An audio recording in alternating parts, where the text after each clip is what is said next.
সুদ হচ্ছেন সুদ। সুদ হারাম না হারাম? এই সুদ হারাম না হারাম? এই বুড়া মানুষ সুদ যে হারাম এটা বলতে কি কষ্ট লাগে কিনা? জোরে বলে সুদ হারাম না হারাম? আর বলতে হবে সুদ হারাম না হারাম? বাংলাদেশে সুদ আছে না নাই? তো আমরা কেমন মুসলমান? মসজিদ আসতে মসজিদে ভরে যায়, ওয়াজ মাহফিলে মানুষ ভরে যায়, হ্যাঁ ঈদের মাঠে জায়গা নাই, তার সুদ কেমনে চলে আপনাদের বলেন? তার মানে কি আমরা মুসলমান হতে পারি নাই? আল্লাহ বলেন পরিপূর্ণভাবে ইসলামের মধ্যে প্রবেশ করা, শয়তানের পদান্ত অনুসরণ করো না। সুদ একটা শয়তানের পা, যারা সুদ খায় সুদের সাথে জড়িত তারা শয়তানের পদান্ত অনুসরণ করে, আর যারা শয়তানকে অনুসরণ করে তারা জাহান্নামী। বেশি কষ্ট হচ্ছে? তাহলে আমরা দেখেছি দাঁড়িয়ে আছে, টুলে আছে, হজ করে, হাতের মধ্যে তসবিহ আছে, আবার মাস শেষে সুদের ব্যবসা, সুদের টাকা উঠায় ঘুরে ঘুরে আছেন না? এই এলাকায় অনেক মহিলা আছে সুদের ব্যবসা করে। আমার নবীর নাম বললে আল্লাহর কথা বলে কান্দে কান্দে চোখের পানি ফেলায়। মুনাফিক এলাকা, মুনাফিক। এই মুনাফিক যারা করে, ইন্নাল মুনাফিকিনা ফি দারকিল আসফালি মিনান নার, জাহান্নামের সবচেয়ে কঠিন আযাবের মধ্যে মুনাফিকদের ফেলতে হবে। আল্লাহ তাআলা বলে, এই যারা বলে সুদ আর ব্যবসা, আমাদের বাংলাদেশের আপনি বড় বড় অর্থনীতিবিদ শিক্ষিত মানুষকে জিজ্ঞাসা করবেন, তারা ওরা দৌড় নিয়ে ইসলামের কথা বলো, সুদ আর ব্যবসা কি কষ্ট করে করি। আল্লাহ বলে মহাসত্তা আল্লাহ তাবারাকা তাআলা আযজা ওয়া জাল্লা ইসমুহু ব্যবসাকে হালাল করেছেন, ওয়া হারামা রিবা সুদকে হারাম করেছেন। আল্লাহ তাআলা বলেন ফামান জাআহু মাউইযাতুন মির রাব্বিহি ফান্তাহা ফালাহু মা সালাফা।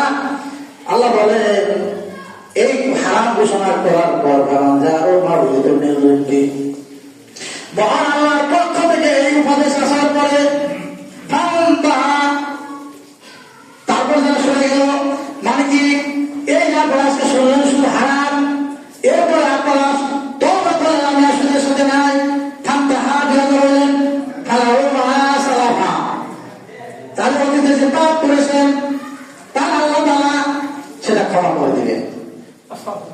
ওয়া আমরু ইলাল্লাহ, আর সকল ক্ষমতার মালিক আল্লাহ, তার কাছে সকল বিষয় ফেরত যাবে। ও হাত আজকের এই শুক্রবারে শুধু হারামের কথা শোনার পরে তারা আবার সুদের ব্যবসা চালু রাখলো। আল্লাহ বলেন ফাউলাইকা আসহাবুন নার, এই শয়তানগুলো জাহান্নামে যাবে, হুম ফিহা খালিদুন, এখানেই তারা চিরদিন থাকবে।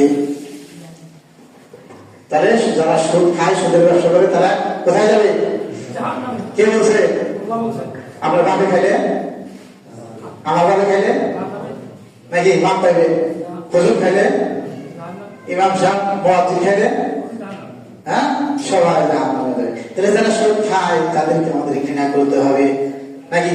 আমাদের সমাজে যারা সুদ করে তারাই ওয়াজ মাহফিলের প্রধান অতিথি, মসজিদ কমিটির সভাপতি, এদেরকে যদি পিটাইতে না পারে আপনারাও দায়ী থাকবেন। বলবেন কেন আমরা দায়ী? সভাপতি আপনি বানাইছেন, তারে তো এই সুদ খেলকে একটি ওয়াজ মাহফিলের প্রধান অতিথি করে আপনিই তো তাকে সম্মানিত করেছেন। যারা সুদ খেলকে সম্মানিত করলো, ঘৃণা করলো না, অন্তরকেও ঘৃণা করলো না, তার আল্লাহ আইনের বিরোধিতা করলো না, তাহলে সুদখোরকে বেছে বেছে কি করতে হবে? বয়কট করতে হবে। যদি না করেন তাহলে কোথায় যাবেন বলেন? জাহান্নামে যেতে হবে। ও আমার ভাইয়েরা, মাথায় কি বকত আছে, নাকাল আছে, গিলো আছে, তাহলে একটু খেয়াল করে দেখেন আপনি যেখানে বাস করেন সবাই তো সুদ খায়, আমরা খাই না?